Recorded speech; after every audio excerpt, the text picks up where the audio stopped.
পুজোর দিনগুলোতে অথবা নিরামিষের দিনে যে কোনো সময় কিন্তু একদম নিশ্চিন্তে বানিয়ে নেওয়া যেতে পারে এরকম একটা আদ্যপান্ত ভেজ রেসিপি। আজকে এই রেসিপিতে যে পনিরটা ব্যবহার করেছি সেটাও কিন্তু একদম আমার বাড়িতে তৈরি করা ফ্রেশ পনির। পনিরগুলোকে খুব সুন্দর করে কিউব করে কেটে নিলাম, আর সেই সাথে ক্যাপসিকাম গুলোকেও একটু কেটে নিয়েছি।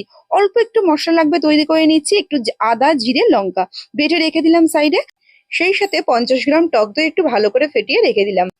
কড়াইতে একটুখানি সাদা তেল দিয়ে দিয়েছি, আর সেই সাথে অল্প একটু নুন দিয়ে পনিরগুলোকে একদম হালকা করে ভেজে তুলে রেখে দিচ্ছি। ওই তেলের মধ্যেই বাদ বাকি রান্নাটা হবে, তাই সেই অনুযায়ী তেলটা দিতে হবে। এবার একটু গোটা গরম মশলা আর একটু গোটা জিরে ফোড়ঙে দিয়ে দিলাম।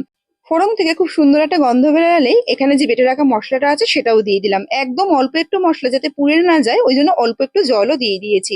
সামান্য একটু নুন দিয়েছি, আর হাফ চামচ মতো দিয়েছি এখানে কাশ্মীরি লঙ্কার গুঁড়ো, যাতে একটু রংটা ভালো হয়। সম্পূর্ণ মশলাটা থেকে যখন নাকি তেল ছেড়ে আসবে তখন কিন্তু ফেটিয়ে রাখা টক দইটা দিয়ে দিতে হবে, আর খুব ভালো করে এই মশলার সাথে কষে নিতে হবে।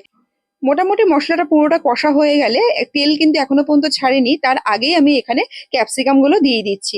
ক্যাপসিকাম গুলোর সাথেও খুব খুব ভালো করে মশলাটাকে একটু কষিয়ে নেবো। আর ওপর থেকে যখনই তেল ভেসে আসবে সামান্য একটু জল দিয়ে দিলাম। দিয়ে দিচ্ছি হাফ চামচ মতন একটুখানি গরম মশলার গুঁড়ো, আর সেই সাথে 1 চামচ মতো একটু ঘি। দিয়ে বাদ বাকি যে পনিরের টুকরোগুলো ছিল সেগুলোকে দিয়ে দিয়েছি। সেই সাথে সামান্য একটু মিষ্টি দিয়ে যখনই জলটা শুকিয়ে আসবে নামিয়ে নিলেই কিন্তু ক্যাপসিকাম পনির একদম রেডি।